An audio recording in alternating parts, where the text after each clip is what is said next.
Bismillahirrahmanirrahim. Assalamualaikum warahmatullahi wabarakatuh. Alhamdulillahi rabbil alamin. Wabihi nasta'in ala umurid dunya waddin. Wassalatu wassalamu ala asrafil anbiya'i wal mursalin, Sayyidina wa maulana Muhammad wa ala alihi wa sahbihi ajma'in, amma ba'd. Wa an Abi Musa Abdullah bin Qais al-Ash'ari radhiyallahu anhu qala su'ila Rasulullah sallallahu alaihi wasallam 'anil rajuli yuqatilu syaja'atan wa yuqatilu hamiyatan wa yuqatilu riya'an ayyu dhalika yakunu fi sabilillah faqala Rasulullah sallallahu alaihi wasallam man qatala litakuna kalimatullahi hiyal ulya fahuwa fi sabilillahi, muttafaqun alaih. Wa an Abi Musa, dan dari Abi Musa Abdullah bin Qais, nama aslinya adalah Abdullah bin Qais al-Ash'ari, dari qabilah Ash'ari yang merupakan qabilah yang berasal dari Yaman. Beliau wafat dimakamkan di Turki. Beliau berkata, su'ila Rasulullah sallallahu alaihi wasallam, Nabi Muhammad sallallahu alaihi wasallam ditanya anir rajuli, tentang orang yuqatilu syaja'atan, yang berperang untuk menunjukkan keberanian, supaya dianggap bang jago, supaya dianggap hebat. Wa yuqatilu hamiyatan, dan Nabi juga ditanya tentang orang yang berperang karena dorongan fanatisme. Hamiyah itu fanatisme kelompok, fanatisme golongan, fanatisme keluarga. Wa yuqatilu riya'an, dan orang yang berperang dengan maksud riya, mempertontonkan amal soleh di hadapan orang banyak. Pertanyaannya, ayyu dzalika yakunu fi sabilillah, dari semua motif orang yang berperang itu, mana yang dianggap betul-betul berjuang atau berperang di jalan Allah? Faqala Rasulullah sallallahu alaihi wasallam, lalu Nabi menjawab, man qatala, orang yang berperang, litakuna kalimatullahi hiyal ulya, agar kalimat Allah itu menjadi yang paling tinggi, kalimat Allah itu dijunjung mulia, tidak ada lagi yang lebih mulia dari kalimat Allah, fahuwa fi sabilillah, maka tindakannya itu betul-betul tindakan berperang di jalan Allah. Ini hadis yang diriwayatkan oleh Imam Bukhari dan Muslim. Hadirin yang dimuliakan Allah, hadis ini oleh Imam An-Nawawi di dalam kitab Riyadhus Shalihin dimasukkan ke dalam kelompok hadis tentang niat. Memang ketika membahas mengenai niat ini tidak sembarangan. Orang yang menyampaikan hadis tentang niat itu niatnya juga harus benar. Tidak boleh punya niat macam-macam selain dari niat karena Allah. Jadi pembahasan tentang niat itu bukan pembahasan yang sederhana.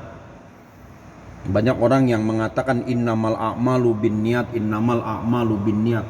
Amal itu bergantung kepada niat. Dalam pandangan Imam An-Nawawi, ini bukan hadis yang remeh-temeh. Karena persoalan niat itu berkaitan langsung dengan sofaul qalb, berkaitan langsung dengan bersihnya hati. Nah, sekarang ini kalau bicara tentang kebersihan hati ini susah. Kenapa? Karena di era modern, era keterbukaan, era the internet of things, semua hal berkaitan dengan internet, kita sendiri susah untuk mengukur kebersihan hati kita. Kenapa? Karena masih ada penyakit hasud, penyakit dengki, ya, penyakit iri. Jadi kebanyakan orang itu suka kalau melihat orang lain dalam keadaan susah, tapi tidak suka jika melihat orang lain senang. Ini penyakit kebanyakan manusia, bukan cuma di kalangan awam, di kalangan ustadz juga begitu. Ya, jadi masing-masing kelompok itu punya irinya, punya dengkinya masing-masing. Profesor ya dengkinya sama profesor. Dosen ya dengkinya sama dosen. Tukang kain dengkinya sama tukang kain. Tukang ojek dengkinya sama tukang ojek. Mahasiswa dengkinya dengan mahasiswa. Tendik dengkinya dengan tendik. Jadi hampir semua lapisan kelompok itu dihinggapi oleh penyakit dengki. Ini yang menyebabkan hati tidak bersih. Dari dengki itu kemudian muncul riya. Ya, dengki, iri, lalu kemudian muncul riya. Kenapa? Karena riya ini bentuk perlawanan atau bentuk pembuktian bahwa kita pun bisa melakukan hal yang sama dengan orang lain lakukan. Jadi kalau bahasa gaulnya, emang lo doang yang bisa, gue juga bisa. Nah, apalagi kalau sudah dikaitkan dengan jihad. Ini kalau ngomong jihad harus hati-hati, karena jangan sampai makna jihad ini disalah tafsirkan. Sekarang ini orang alergi mendengar kata jihad, berarti radikal. Ya kan? Kenapa penggunaan kata jihad itu dianggap radikal? Karena banyak orang yang salah di dalam memahami jihad. Karena itu Imam An-Nawawi menempatkan bab tentang jihad itu ke dalam kelompok niat. Artinya persoalan jihad itu bukan semata-mata dilihat dari keberanian untuk berperang, bukan semata-mata diukur dari keberanian untuk melawan kebatilan, bukan cuma di situ. Tetapi persoalan jihad itu juga berkaitan dengan kebersihan hati pada waktu kita melakukan tindakan yang dinamakan dengan jihad. Maka dari itu di dalam hadis ini Abu Musa al-Asy'ari menampilkan 3 model orang yang berjihad. Ada orang yang berjihad semata-mata supaya dianggap berani. Anir rajuli yuqatilu syaja'atan. Nabi ditanya tentang orang yang berperang untuk menunjukkan keberanian. Itu kalau di medsos, di media sosial terutama di Facebook, kita ketemu itu model-model macan Facebook, model-model macan medsos. Mengumbar kalimat tanpa berpikir kemanfaatan dari kalimat yang diumbar. Mengumbar ucapan-ucapan tanpa diukur apa dampak dari yang diucapkan. Ya kan? Bahkan kalau sudah berani mengeluarkan kata-kata kotor itu dianggap sudah berjihad. Ada sebagian yang berpendapat seperti itu. Ini masuk dalam kategori mayyuqatilu syaja'atan, orang yang berperang hanya untuk menunjukkan dirinya berani. Saya berani loh. Ada juga orang yang berperang hamiyatan karena dorongan gengsi, karena dorongan nama baik, karena dorongan martabat. Hamiyah. Hamiyah itu karena fanatisme kelompok. Wah, ini pokoknya kelompok kita harus naik. Ini yang terjadi sekarang, umat Islam itu berperang dengan sesama umat Islam. Ya, umat Islam saling memerangi umat Islam. Hampir di semua kelompok umat Islam begitu. Pakai nama ormas, pakai nama pemikiran, pakai nama majelis taklim, pakai nama pengajian RT, pengajian kampung. Pokoknya intinya kalau beda dengan mereka pasti salah. Pertanyaannya, apakah Rasulullah dulu begitu? Rasulullah itu justru mempersatukan yang berbeda, bukan membedakan yang sudah bersatu. Jadi Rasulullah itu mempertemukan yang berbeda-beda. Dibacakan ayat surat Al-Hujurat ayat 13. Ya ayyuhan nasu inna khalaqnakum min dzakarin wa untha. Wahai manusia, sungguh kami telah ciptakan kalian dari jenis laki-laki dan perempuan. Wa ja'alnakum syu'uban. Kami jadikan kalian berbangsa-bangsa. Wa qabaila. berkobilah-kobilah. Kami jadikan ada suku-suku, ada etnis. Di bawah bangsa itu namanya etnis. Tujuannya lita'arofu, agar kalian saling mengenal. Inna akramakum, sesungguhnya yang paling mulia di antara kalian, indallahi, di sisi Allah itu, atqakum, adalah orang-orang yang paling bertakwa di antara kalian. Ayat itu kontekstual ketika Nabi sampaikan di hadapan orang Arab. Kenapa? Karena orang Arab itu menjadikan identitas suku sebagai gengsi, sebagai prestis. Bani Tamim merasa lebih hebat dibandingkan Bani An-Najjar. Kalau sudah disebut nama Bani, itu berarti sudah berkaitan dengan keturunan nenek moyang. Maka oleh Rasulullah dianggap ini nggak benar, walaupun Rasulullah itu berasal dari suku yang paling mulia, dari suku Quraisy, suku yang paling mulia di kota Mekah dan di seluruh bangsa Arab. Jadi artinya memang pesan-pesan persatuan, pesan-pesan persamaan itu harus disampaikan pula oleh orang yang mempunyai bobot. Kalau yang menyampaikan orang biasa, orang nggak bakal dengar. Tapi karena yang menyampaikan ini orang yang mulia, dari garis nasab yang mulia, dari suku yang paling dipandang, maka dia punya bobot. Ya, jadi di satu sisi memang betul pendapat itu jangan dilihat siapa yang menyampaikannya. Tapi di sisi yang lain, jika pendapat itu berkaitan dengan kehidupan orang banyak, juga harus dilihat siapa yang menyampaikannya. Karena yang menyampaikan Rasulullah ketika berbicara tentang persamaan, orang akhirnya kagum, orang menerima. Karena yang menyampaikan ide tentang persamaan adalah orang dari suku yang paling mulia. Oh, kalau begitu kita sama posisinya dengan Rasulullah. Nah, ini satu contoh hadirin yang dimuliakan Allah, bahwa orang yang berperang atas nama, katakanlah orang yang berjuang atas nama fanatisme, itu tidak masuk dalam kategori jihad fi sabilillah. Ditambah lagi wa yuqatilu riya'an, ada orang yang berperang karena riya. Dia tontonkan kebaikannya di hadapan orang. Wah, kalau bukan kelompok saya nggak ada tuh hafiz yang lain itu yang hafal Quran. Yang paling benar hafiznya hafalan Quran cuma pengajian saya. Ini kan sudah riya. Riyaan. Riya itu mempertontonkan amal, beramal karena orang lain.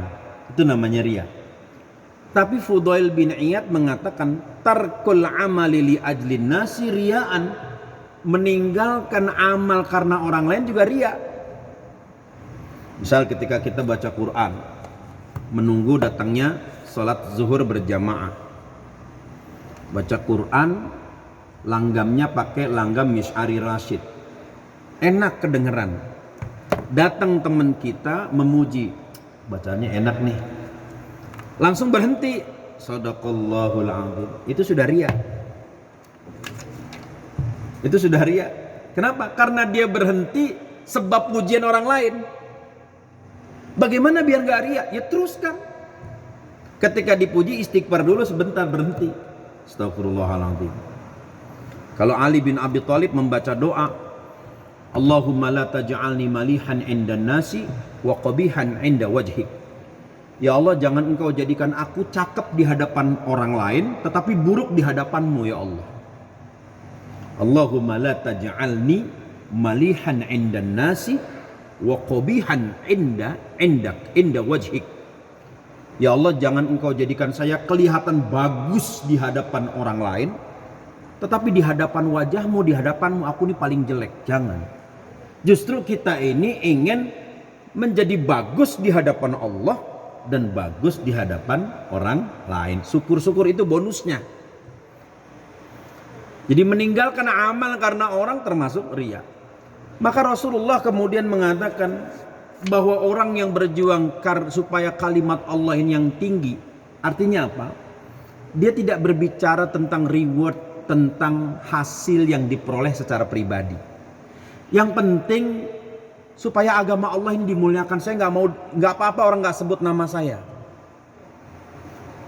Nggak apa-apa orang tidak menganggap saya tidak apa-apa. Yang penting orang itu memuliakan agama Allah itu sudah cukup. Hadirin yang dimuliakan Allah, dulu para ulama selalu menggunakan nama daerah yang dikaitkan dengan namanya. Al-Bukhari, Imam Al-Bukhari, nama aslinya bukan Al-Bukhari. Namanya Muhammad bin Ismail. Muhammad bin Ismail bin Mughirah bin Bardizbah. Nama dia Muhammad. Tapi kenapa dipakai Al-Bukhari? Karena Bukhari itu nama kampung. Supaya orang tidak tahu Muhammad ini siapa. Orang lebih kenal kampungnya Al-Bukhari. Oh, berarti orang Bukhara di Samarkand di Uzbekistan itu orang ahli hadis semua karena ada Al-Bukhari. Jadi orang zaman dulu itu selalu menggunakan nisbah namanya. Pangeran Diponegoro itu punya penasehat agama namanya Kiai Mojo. Mojo itu nama desa di wilayah Klaten. Nama aslinya bukan Mojo, namanya Abdullah bin Soleh Al-Hadrami, orang dari Yaman. Tetapi dia tidak ingin orang mengenal nama dia. Dia lebih suka orang mengenal nama Mojonya, nama kampungnya. Kiai Mojo. Di Bogor ada daerah namanya Sempur. Ada ulama disebut Mama Sempur. Nama aslinya siapa? Nama aslinya Muhyil Falah. Pernah mengajar di Masjidil Haram pada tahun 1940-an. Dia nggak mau dikenal sebagai Muhyil Falah. Dia lebih suka dikenal kampungnya, Sempur. Mama Sempur, artinya tokoh agama dari Sempur. Nah, ini menunjukkan betapa dia ingin apa yang dilakukan itu semata-mata supaya agama yang lebih dikenal, bukan dirinya. Kalau sekarang kan enggak. Ya kan, orang pengen dirinya yang dikenal. Bahkan orang meresmikan nama gedung namanya sendiri, gedungnya pakai nama sendiri. Supaya dirinya dikenal. Masjid dia pakai namanya sendiri. Masjid Abdi Kurnia misalnya, nama saya. Itu supaya dia dikenal. Tapi orang zaman dulu enggak. Justru yang lebih suka dikenal itu nama sukunya, nama kampungnya, atau nama gurunya. Nah, ini menunjukkan bahwa mereka betul-betul ingin supaya kalimat Allah yang lebih tinggi. Nah, karena itu bab tentang perang dimasukkan ke dalam bab tentang niat, untuk menegaskan bahwa persoalan membela agama Allah itu bukan persoalan yang sederhana. Hadirin yang dimuliakan Allah, ada fikih yang harus dipahami orang sebelum dia punya cita-cita atau dia melakukan tindakan membela agamanya. Karena itu Pangeran Diponegoro ketika akan mengobarkan Yafaurluh, perang Jawa, sebelum Pangeran Diponegoro mengorbankan perang melawan Belanda, selama 3 tahun Pangeran Diponegoro menghatamkan 6 kitab hadis. Selama 3 tahun. Mulai dari Sahih Bukhari sampai Musnad Imam Ahmad. 3 tahun 6 kitab hadis dihatamkan dulu oleh Pangeran Diponegoro. Setelah menghatamkan kitab hadis, beliau menghatamkan kitab Topah dalam bahasa Jawa. Sebenarnya nama Topah itu adalah nama dari kitab Tuhfatul Muhtaj Bisyarhil Minhaj. Kitab yang ditulis oleh Imam Ibnu Hajar Al-Haytami tentang fikih dihatamkan dulu oleh Pangeran Diponegoro. Artinya untuk melawan Belanda saja, maka Pangeran Diponegoro mengkaji dulu bagaimana tindakan perlawanan terhadap penjajah Belanda itu harus betul-betul sesuai dengan prinsip-prinsip di dalam ajaran agama. Ini orang zaman dulu, ngajinya dulu. Karena itu sebelum melakukan sesuatu, ngaji dulu. Karena tujuan dari ngaji adalah memperbaiki diri, bukan memperbaiki orang lain. Jadi kita ngaji untuk menoto diri kita, bukan menoto orang lain. Maka kalau kita sudah berhasil memperbaiki diri, muncul perilaku yang baik, barulah kita bisa menjadi model di tengah orang banyak. Semoga Allah Subhanahu wa taala menjaga niat kita, dan semoga Allah Subhanahu wa taala tetap menjaga agama ini. Semoga Allah Subhanahu wa taala mengangkat wabah yang sudah hampir 1 tahun melanda negeri ini, sehingga kita nanti bisa beraktivitas sebagaimana yang pernah kita lakukan sebelum wabah ini datang. Allahumma anfa'na bima 'allamtana wa 'allimna ilman yanfa'una wa na'udzubika min ilmin la yanfa'una. Allahumma hdina bihuda waj'alna mimman yusari'u fi ridha wa la tuwallina waliyan siwa wa la taj'alna mimman khalafa amraka wa 'asa. Hasbunallahu wa ni'mal wakil, ni'mal maula wa ni'man nasir. Sallallahu ala Muhammad wa ala alihi wa sahbihi wasallam, walhamdulillahi rabbil alamin. Wassalamualaikum warahmatullahi wabarakatuh.